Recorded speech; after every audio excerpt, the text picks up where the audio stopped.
الحمد لله وكفى وسلام على عباد الذين اصطفى ما بعد. أعوذ بالله من الشيطان الرجيم. بسم الله الرحمن الرحيم. قال الله تعالى في كتابه: والعصر إن الإنسان لفي خسر إلا الذين آمنوا وعملوا الصالحات وتواصوا بالحق وتواصوا بالصبر. صدق الله العظيم. ګرانو لیدونکو السلام علیکم ورحمت الله وبرکاته. په مخکې درسونو کې مونږه د ایمان بالرسول سلسله شروع کړې وه چې په ایمانیاتو کې څلورم رکن ایمان په انبیاء علیه السلام باندې دی چې مونږ او تاسو انبیاء علیه السلام د الله پاک استازي وبولو،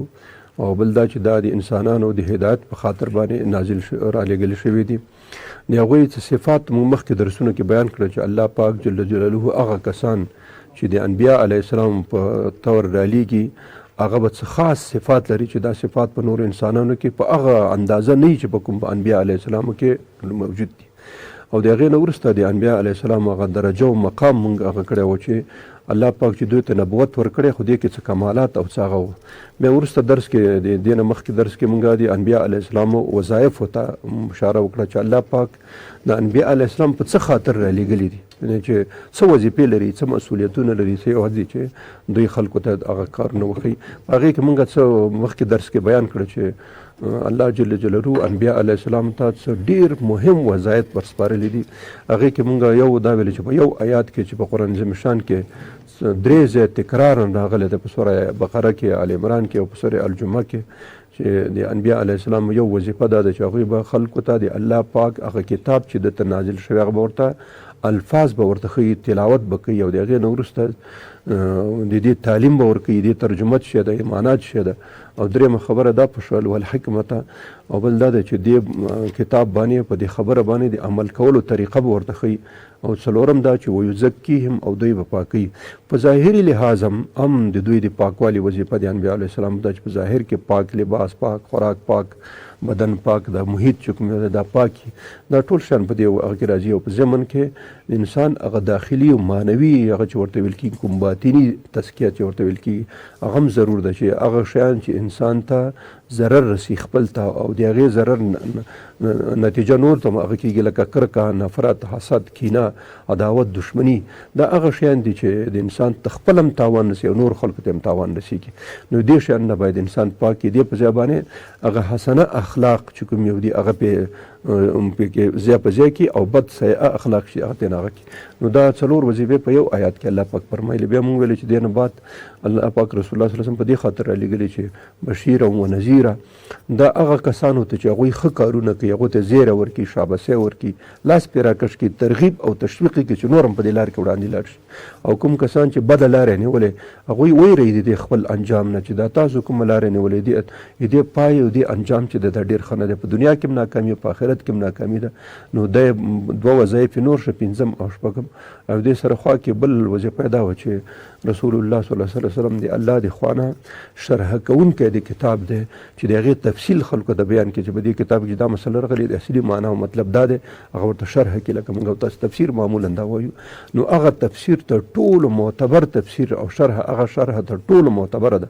چې کوم د رسول پاک صلی الله علیه وسلم نه شوي، ځکه هغه باندې دا کتاب نازل شوی او د الله پاک سره باقاعده په رابطه کې دی، نو هغه تر ټولو ښه پوهېږي د کتاب په مطلب باندې. نو هغه شارح هم دی، شرح کوونکی او مفسر دی.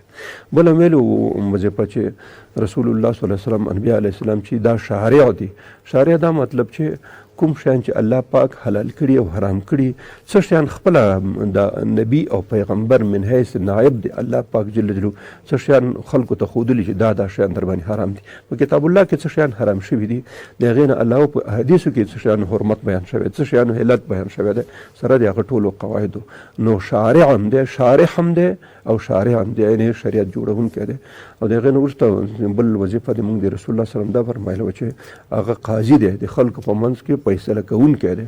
هغه به د خلکو د حق او د باطل فیصله کوي، د خلکو په منځ کې ستا حق څه دی او د هغه حق څه دی، د حقوقو په منځ کې چې کوم جنجال تکلیف راځي د دوو کسانو ترمنځ، نو فیصله کوونکی، حیثیت کوونکی چې د هغه انبیاء علیه السلام دي. د اخره معامله به مکمله هم هغوی ته ځي، هغوی به په دې کې فیصله کوي. موږ مخکې درس کې هم دا خبره کړې چې انبیاء علیه السلام چې دي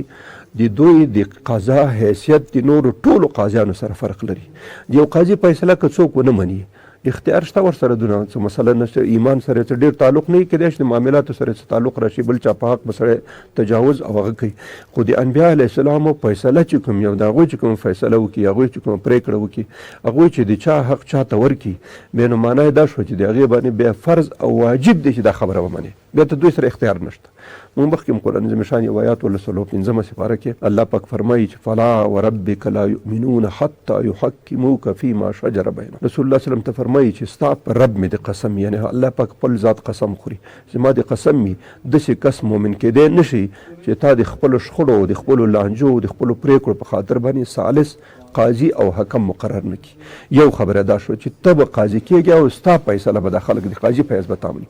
دویم دا دی چې په زړه کې به بیا کوم بدیم نه هغه کوي چې کاشکې رسول الله صلی الله علیه وسلم دا خبره نه وی کړې، داسې کړې، دا فیصله داسې کړې، دا به هم نه تېروي. او بل دا وسلمو تسلیما، او د رسول الله صلی الله علیه وسلم فیصلې ته به مکمل تسلیمیږي. که دې کې څه لږ نارغله ایمان کې فرق راځي، نو د دې دپاره 3 شرطونه د رسول الله صلی الله علیه وسلم دپاره وړاندې شو. اول دا چې ته به د قاضي په حیث دا خلک تا مقرروي، ته به قاضي، ته به فیصلې کوې. بل چې ته کومه فیصله وکړې دا خلک به په زړه کې د هغې دپاره څه حرج او تکلیف نه احساسوي چې دا فیصله که داسې شوې نو ښه به وي. او درېیم دا چې هغې ته به مکمل تسلیمیږي. نو دغه 3 صفات صرف د رسول الله صلی الله علیه وسلم په شان کې شته او د بل چا په هغه کې نشته. بل قاضي په ارتباط دا خبره نشته که سړی ورته فیصله وکړي نو ویل چې بس نه منم. خو د رسول الله صلی الله علیه وسلم فیصله چې کوم دا قاطع ده او د ده فیصله منل دا فرض او واجب دي. بل ځکه قرآن عظیم سورة احزاب کې پای چې ما کان لمؤمن ولا مؤمنة، ویل مؤمن او مؤمنې ښځې ته دا شان دی، هغوی نه دی، دا په کار نه دی ورته چې هغه د رسول الله صلی الله علیه وسلم کو فیصله وکړي او دی بیا پکې اختیار پیدا کړي. ما کان لمؤمن ولا مؤمنة ان یکون لهم الخیرة، دا اختیار مؤمن او مؤمنې ښځې ته نشته چې رسول الله صلی الله علیه وسلم کوم فیصله وکړي او دی بیا پکې ګوتې وهي، لاندې باندې دی پکې وکړي. نو دا د رسول الله صلی الله علیه وسلم د قضاوت حیثیت شو چې دی داسې قاضي دی چې کله فیصله وکړه دا فیصله بیا مؤمن چې څوک ځان ته مؤمن وایي هغه مني، چې څوک ځان ته مؤمن نه وایي هغه د خپل کار دی، که مني که نه مني خبر. خو د مؤمن د شان دا دی چې دا به بیا مني، ځکه دا د خدای پیغمبر دی او دا د حیثیت او شان دی چې د خبره او د فیصله به بیا منلی کېږي. یو خبره دلته یادول غواړو، هغه دا ده چې رسول الله صلی الله علیه وسلم فرمایي چې ځینې خلک ما ته لانجې راوړي، فیصلې ما ته راوړي، یو سړی به په خبرو کې تیز وي، په دلایلو کې به تیز وي، داسې شیان به برابر کړي چې زه ما به قانع کې په دې خبره باندې چې زه د هغه په حق کې فیصله وکړم. خو ګورئ که چا په باره کې ما فیصله وکړه او یو شی ناحقه باندې هغه د هغه حق نه و، هغه خو پوهېږي چې دا زما حق نه دی، او ما ورته فیصله وکړه چې دا شی ستا د دې فیصلې په حساب باندې دا ستا شو. خو که دا شی د ده نه وي، زما فیصله او دا زما پرېکړه چې کوم ده چې ده ته مې ورکړې چې بس دا شی ستا شو، نو دا دته حلال نه دی او دته جایز نه دی. ځکه زه به هغه ظاهري دلایلو ته د دې خلکو ګورم، د ظاهري دلایلو په اساس به زه فیصله ورکړم چې دا شی ده شو. خو چې څوک په زړه کې په دې پوهېږي او په خپله دې پوهېږي چې دا ناحقه دی، نو زما فیصله د ده په حق کې د دې شي حلالت او حرمت ته څه هغه نشي راکولی، خامخا هغه شی حرام دی چې د بل چا نه اخیستی دی. نو زما په هغه باندې چې تاسو ته پوهېږئ چې دا شی غلط دی، داسې ونه وایي چې والا ما ته پیغمبر را کړی، ما ته قاضي را کړی، ما ته مفتي را کړی، ما ته جرګې فیصله کړې چې دا حق ستا کېږي. که زر جرګې فیصله وکړي، زر مفتیان فیصله وکړي، زر قاضیان فیصله وکړي او شی د بل چا یي، حق د بل چا یي، په دې زرو فیصلو باندې دا هېڅ شی نه حلالېږي، دا د همغه چا حق دی چې کوم دی، او الله به د دې په باره کې بیا د آخرت په ورځ نه پوښتنه کوي. بل وظیفه د رسول الله صلی الله علیه وسلم چې قرآن عظیم شان بیان کړې ده، نو هلته فرمایي یأمرهم بالمعروف وینهون عن المنکر. رسول الله صلی الله علیه وسلم بل حیثیت دا دی چې دا به په معروف کارونو باندې، ښه کارونو باندې، خیر کارونو باندې همیشه خلکو ته امر کوي، همیشه به خلکو ته نصیحت کوي، همیشه به خلکو ته بیانوي. ځکه انسان کې یو صفت دی، هغه دا دی چې انسان د په استعداد او د په ظرفیت کې د خیر ماده هم شته، د شر ماده هم شته. مخکې د خبرې ته موږ اشاره کړې وه چې انسان کې الله پاک 2 صفات، 2 استعدادونه، 2 صلاحیتونه ایښي دي، هم د شر او هم د خیر. نو که د خیر طرف ته ځي نو خیر طرف هم تلی شي، او که کله مخ شر ته شو بیا د شر په طرف هم ځي. نو ځکه انسان کې دا 2 صلاحیتونه شته، 2 ظرفیتونه شته. اوس هغه څوک چې انسان تربیه کوي، انسان روزي او انسان ته وده او نمو ورکوي، نو دې ته پکار دا دی چې کوم استعداد ده کې د خیر استعداد دی، خپل د په نفع باندې د خلکو په نفع هغه استعمال کړي. همدغه ته ویل کېږي امر بالمعروف، چې موږ هغه د خیر استعداد په خلکو کې ترقي ورکو، هغې ته هغه ورکو، رشد ورکو، او بالاخره دا دونه اندازې ته ورسوو چې هغه شر استعداد چې کوم دی تر لاندې شي، دا شر تابع شي د خیر. چې کله خیر پکې حاکم شو او لوړ شو او پورته شو، شر یې لاندې کې، نو بیا شر چې نشي کولی، چې هر څه وکړي پښې او لاسونه به خوري خو داسې کار به نه شي کولی چې ځان ته هم تاوان ورسي بل چا ته هم تاوان ورسي. نو ځکه انبیا علیه السلام ته او د امت افرادو ته دا وظیفه ورکړل شوې چې تاسو به همیشه کوشش کوئ چې کوم د خیر کارونه دي د هغې تاسو تبلیغ وکړئ، دعوت یې وکړئ، خلکو ته یې ورسوئ، هغې کې پیغامونه هغه کې خپور کړئ چې دا خلک ورو ورو را دعوت شي خیر طرف ته. ځکه د استعداد شته د خیر چې استعداد شته صرف دا ستاسو وینا او دا ستاسو خبره به هغوی باندې هغه کوي. موږ تاسو په دې هغه کې باندې یو متل دی ویل چې د لندو خټو لږ اوبه کافي دي. نو چې یو سړي کې استعداد موجود دی خیر ستا صرف پیغام ورکول او خبره ورته کول صرف دعوت کول نو سړی دې ته راخرکش کوي. انسان کې بیا د شر استعداد هم شته او د دې استعداد هم شته چې د شیطان نه بدتر شي او د حیوان نه بدتر شي. نو که د شر طرف چا دعوت کوي نو انسان کې خو طبعا آماده شته نو همغه طرف ته ځي. او د شر داعي چې دی دا شیطان او ابلیس دی. د شر داعي قسم خوړلی دی الله پاک ته فبعزتک لاغوینهم. شیطان ابلیس الله پاک ته وایي چې ستا په عزت مې د قسم زه به دا انسان اغوا کوم، دا به ګمراه کوم، دا به د لارې نه وباسم. د قسم همغه ورځ خوړلی دی او په دې خبره باندې وسم کلک پاتې دی چې دا هر وخت انسان ته داسې لارې برابرې کړي، داسې ګودرې برابرې کړي او داسې دلایل ورته برابر کړي چې د انسان په شر کې اخته کړي. او دلایل هم داسې خواږه دلایل دي. موږ او تاسو په دې هغه کې متل لرو په اصلو کې زهر سړي ته ورکوي، یې په ظاهر کې خوندور خواږه اصل د اصلو په منځ کې زهر درته اچولي نو بس ایسته سړی پرې وغورځوي. نو داسې هغه کارونه چې هغه د انسان د دنیا او د آخرت دپاره تاوان نسي، زیان نسي، خپل ځان ته هم تاوان نسي، اجتماع ته هم تاوان نسي، خلکو ته هم تاوان نسي. شیطان په داسې لباس کې داسې دلایلو کې درته وړاندې کړي چې ته فکر کوې چې بهترین شی خو همدا دی نه دومره ګټه لري دا لري دا لري داسې درته هغه کړي. مخکې یو خبره ما اشاره کړې وه او کیدای شي بیا وروسته هم درس کې راشي چې آدم علیه السلام چې کله په جنت کې و نو الله پاک صرف د یو شي خوراک نه منې کړي او دا امتحان و چې د آدم علیه السلام امتحان کې چې دا شی به نه خوري، دا نور شیان ټول په جنت کې خوره، دا یو شی به ته نه خورې. الله پاک امتحان کو په آدم علیه السلام چې ودرې دا څومره د خپل فطرت تابع کېږي او زما د حکم تابع کېږي. نو شیطان ورته راغی. شیطان چې کله ورته راغی نو شیطان څه ورته وایي؟ اول خبره ورته کړه وقاسمهما، قسم ورته وکړه چې الله په ذات مې د قسم وي دا کومې ونې نه چې تاسو منې شوی یئ دې کې بل صفت دی الله پاک تاسو هغه صفت نه دی ښودلی، هغه صفت پکې دا دی که دا ونه د دې ونې میوه تاسو وخورئ نو تاسو به ابدا په دې جنت کې اوسېږئ. داسې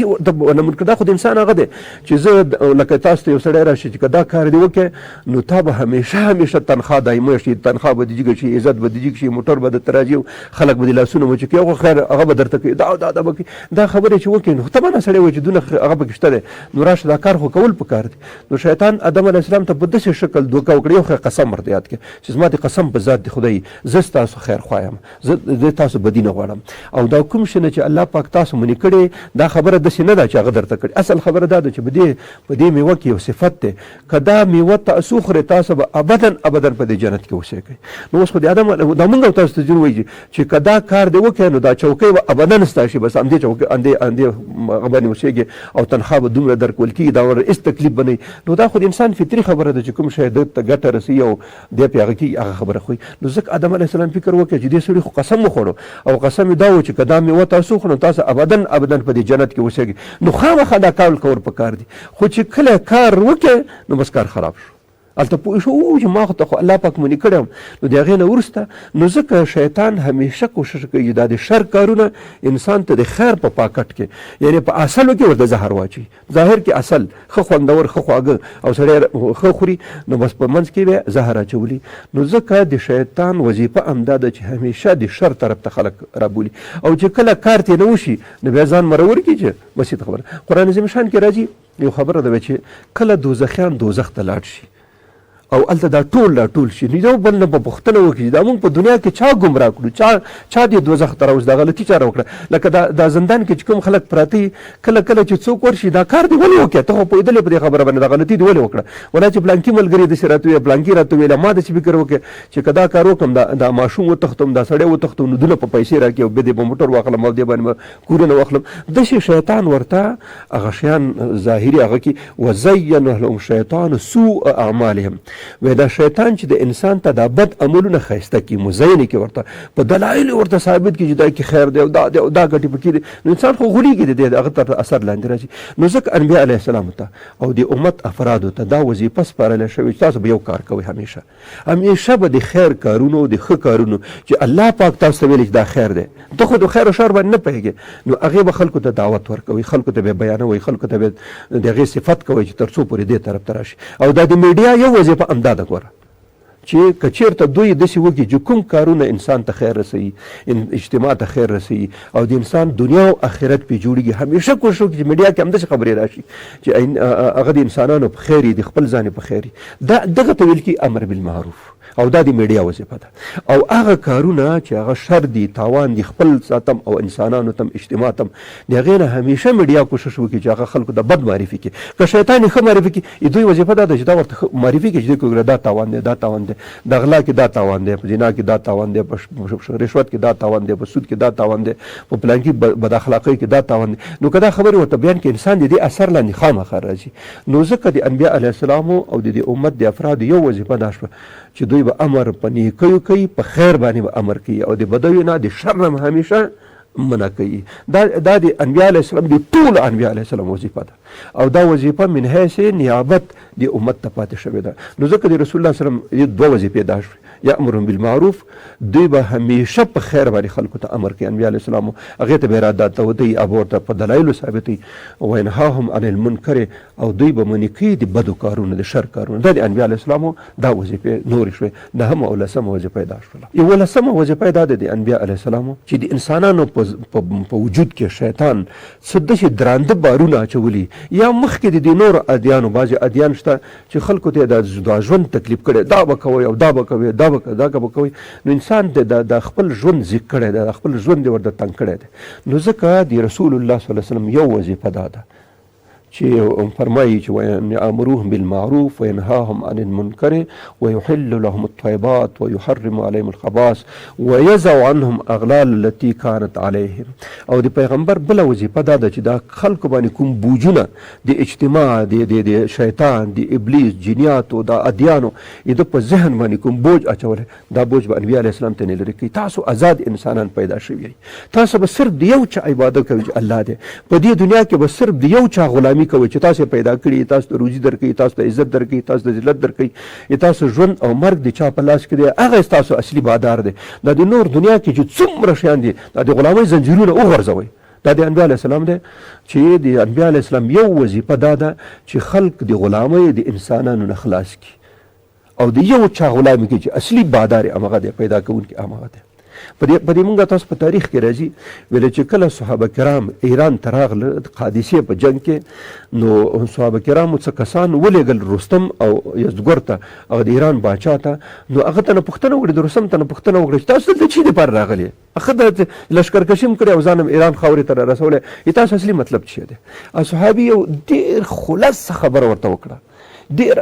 داسې خبره ورته چې بالکل په دلایلو په خبره هغې موږ وظیفه دا ده لیخرج العباد من عبادة العباد الى عبادة رب العباد. زموږ وظیفه او مسلک دا دی چې موږ خلک د انسانانو د بندګۍ نه خلاص کو او د چا بندګانې کو؟ د اصلي خالق بندګانې کو چې چا پیدا کړي، هغه طبي لحاظ باندې دوی خالق او مالک دی، د همغه بندګۍ ته برابر کو، د انسانانو د غلامۍ نه خلق خلاص کو. نو یو پروګرام زموږ دا دی چې موږ دلته راغلو، یخرج العباد من عبادة العباد، چې دا انسانان د انسانانو د غلامۍ او د هغه نه خلاص کو. د چا ته ورکو؟ رب العباد، چې دا کوم د انسانانو خالق دی هغه ته د عبادت وکړي. او دویمه وظیفه هم دا ده چې موږ دا خلک وباسو من ضیق الادیان الى وسعة الاسلام. بل دا دی چې د ادیانو په خلکو باندې بوجونه اچولي دي، دا به کوئ دا به کوئ، دا شیان دي، دې نه خلک خلاص کو او هغه وسعت او پراخي چې کوم یو په دې دین کې دا په د اسلام کې د دې ته راغو کړو من جور الادیان الى عدل الاسلام. او بل وظیفه هم دا ده چې دا د ظلم او د بربریت کوم په دنیا کې چې کوم مسلط دي دې نه خلک خلاص کو او د اسلام عدل ته ورغوري ته راولو چې ټول انسانان د الله په نسبت باندې برابر دي، سره ټول په حقوق کې سره برابر دي، هیڅوک په چا باندې ظلم نشي کولی، یو ذره قدر حق څوک چا نشي خوړی، او کوی خو په دنیا کې به حساب ورکړي، په آخرت کې به حساب ورکړي. موږ دا درې خبرې شوې. یو خبره دا شوه چې خلک د غلامۍ نه انسانانو خلاص کو. دویم دا شو چې د ادیانو د د ضیقیت او تنګ ژوند نه چې انسانانو ته هغه کړی دین اخلاص کړو، او بل دا د جور او ظلم چې کوم یو په دې دنیا کې روان دی دین اخلاص شي، د عدالت هغه ته راوړو. نو تاسو د درې وړو خبرو ته فکر وکړئ چې د خلک د انسانانو نه بندګۍ خلاصول دا د انبیاء علیه السلام وظیفه شوه. دویمه وظیفه دا ده چې هغه ضیقیت هغه زنجیرونه چې خلکو کې اچول شوي دي د نفس او د هغې نه خلک خلاص کړي، او بل دا ده چې د جور او د ظلم نه خلاص کړي، عدل انصاف نه راوړي. نو د انبیاء علیه السلام یو وظیفه دا شوه چې هغه کوم بوجونه او کوم تکلیفونه ضیقیت چې انسانانو خپله او نورو پې اچولي هغې نه خلک خلاص کړي. د 11مه وظیفه د انبیاء علیه السلام دا ده چې د ټولو تنګناو نه سړی خلاص کړي، لوی وسط یو پراخه میدان ته خوشي کړي، او د انسانانو د بندګۍ نه خلاص کړي، صرف د یو چا بندګانې کړي چې چا پیدا کړي، څوک روزي ورکوي، چا سره ژوند او مرګ تعلق لري د هغه سره راولي. نو دا د انبیاء علیه السلام دا وظیفه. بله وظیفه دا ده چې د انبیاء علیه السلام الله پاک د دې دپاره رالیږلي چې د دوی خلکو اطاعت وکي او پیروي وکي. دی به حاکم وي، لکه مخکې موږ ویل چې دی قاضي دی، خو د قضاوت سره خوا کې د اصلي لکه موږ او تاسو ویل چې دی ام قاضي دی ام رئیس جمهور دی، لکه موږ او تاسو په دې اصطلاح کې ام پاچا دی ام رئیس جمهور دی ام قاضي دی. د حیثیت دا دی چې قرآن عظیم شان کې راځي چې د انبیاء علیه السلام د دې په خاطر چې د مطابقت وشي. موږ او تاسو مخکې درسونو کې د انبیاء علیه السلام صفات بیان کړه، بیا هم د هغه وضعیت بیان کړه. نو د انبیاء علیه السلام وظیفه دا ده چې خلکو ته تعلیم ورکړي، خلکو ته تربیت ورکړي، د خلکو په منځ کې چې کوم جګړې او شخړې پیدا کېږي د هغې فیصله وکړي، د کتاب الله چې کوم کتاب الله پاک رالیږلی وحی رالیږلی د هغې تشریح وکړي خلکو ته، او ځینې شیان چې هغه د انسانانو دپاره تاوان او زیان رسي هغه ورته وایي چې دا در باندې حرام دي، او چې کوم شیان ګټه رسي دا ته حلال دي. په دې ټولو شیانو کې راځي، او ضمناً د خلکو قضاوت وکړي، فیصلې وکړي چې کله خلک په خپلو منځونو کې کومه لانجه ورکې پیدا کېږي، پیغمبر ته چې هغه لاړ شي هغه دستي هغې کې فیصله وکړي او دا مسله حل شي، او د هغه قضاوت به خلک خامخا مني. دې پخوا کې انبیاء علیه السلام همیشه خلکو ته د خیر ښودنه کوي، خیر ورته ښیي، د خیر لپاره یې دعوتوي، د خیر په کارونو کې شاباسي او پرېنۍ ورکوي، هغه دعوتوي، هغه په اصطلاح سره ترغیب او هغه ورکوي چې دغه شي. او کوم کارونه چې انسان لپاره تاوان رسوي، زیان رسوي، دنیا کې آخرت کې د اجتماع لپاره تاوان رسوي، د خلکو لپاره تاوان رسوي، ملت لپاره تاوان رسوي، همیشه به د هغې نه منع کوي. هغه به ورته وایي چې ګوره دا کار چې ته کوي دی کې دا تا ته تاوان دی، تا کورنۍ ته تاوان دی، تا ملت ته تاوان دی، تا د امت ته تاوان دی، د ټول انسانیت ته دې زیان رسېږي. ډېرې خبرې اوس خلکو درک کړي چې په دنیا کې ځینې کارونه کېږي چې تاوان یې یوازې یو چاته نه وي بلکې ټول انسانانو ته. دا و چې د محیط زیست په باره کې، انورنمنټ په باره کې د دنیا کې کوم لانجه د اروپا او د امریکا په منځ کې روانه ده، یو خبره پکې همدا ده چې ځینې مملکتونه داسې کارونه کوي چې دا د موږ او تاسو په مجموع کې چې کوم محیط دی دا راته خرابوي. نو مکمل یو برازم د بل برازم په مقابل کې ودرېږي چې ولې دا کار نه کوي، ولې ظلم کوي په دې خلکو باندې چې دا زموږ محیط دی چې د اطراف کې موږ او تاسو کوم یو اتموسفیر دی دا تاسو خرابوي، او بالاخره یو وخت به داسې راشي چې دا اتموسفیر که خراب شو د لمر وړانګې به مستقیمه راځي. دا اوس په کار دی چې دا خلکو ته ویل شي. نو انبیاء علیه السلام همیشه دا چې د خیر په طرف به خلک رابولي او د شر نه بیا منع کوي. او د دې سره پخوا کې هغه بوجونه، هغه تکلیفونه، هغه مصیبتونه او ضیقیت او تنګوالی د نورې خوانه، د شیطان د خوانه، د انسي او جیني شیطانو د خوانه، یا د دشمنانو د خوانه، یا د ادیانو د خوانه د انسان په غاړه کې اچول شوي. انبیاء علیه السلام یو وظیفه ده چې دا به ترې نظر کړي، یو وسط میدان ته به انسانان راباسي، انسانان به د انسانانو د عبادت نه خلاصوي، د هغه ضیقیت نه چې کوم ادیانو پیدا کړی نه به لرې کوي، او د عدل میدان ته به دا خلک راباسي. دا د انبیاء علیه السلام هغه دی. او بله وظیفه دا ده چې انبیاء علیه السلام چې موږ او تاسو مخکې ویلې چې شارع دي، شریعت جوړونکي دي، شارح دي، فیصله کوونکي دي، قاضیان دي، فیصله کوونکي دي. دې سره پخوا کې دا حاکمان هم دي. ګوره د پیغمبر په موجودیت کې بل هیڅ چاته اجازه نشته چې هغه د خلکو حاکمیت وکړي، هغه د خلکو مشري وکړي، هغه به امام هم وي، هغه به په مسجد کې مخکې کېږي، هغه به د خلکو اختیار هم به دی، د پوځ اعلی قمندان هم دی. دا ټول کارونه پرې متعلق دي، ځکه دی تعلق لري د هغه ذات سره چې کوم د ټول کائناتو خالق او مالک دی، او د هغه د خوانه د دې په خاطر را لېږل شوی دی لیطاع باذن الله، چې د دوی اطاعت وشي د الله په حکم او د الله په اجازه باندې. د بل چا اطاعت د پیغمبر په مخ کې نه کېږي. هیڅوک دا حق نه لري چې د پیغمبر په وړاندې باندې د امامت په مسله باندې ودرېږي، یا د ریاست د جمهوریت او د پاچۍ په چوکۍ باندې کېني تر څو پیغمبر موجود وي. نو دا د پیغمبرانو وظایف شو. انشاءالله څه وظایف په آینده درس کې الله پاک دې موږ ته توفیق راکړي چې په دې باندې ځان پوه کړو، او دا د موږ ذهن او عقیده کې ځای ونیسي چې انبیاء علیه السلام الله پاک د دغه کارونو په خاطر باندې را لېږلي دي. واخر دعوانا ان الحمد لله رب العالمين.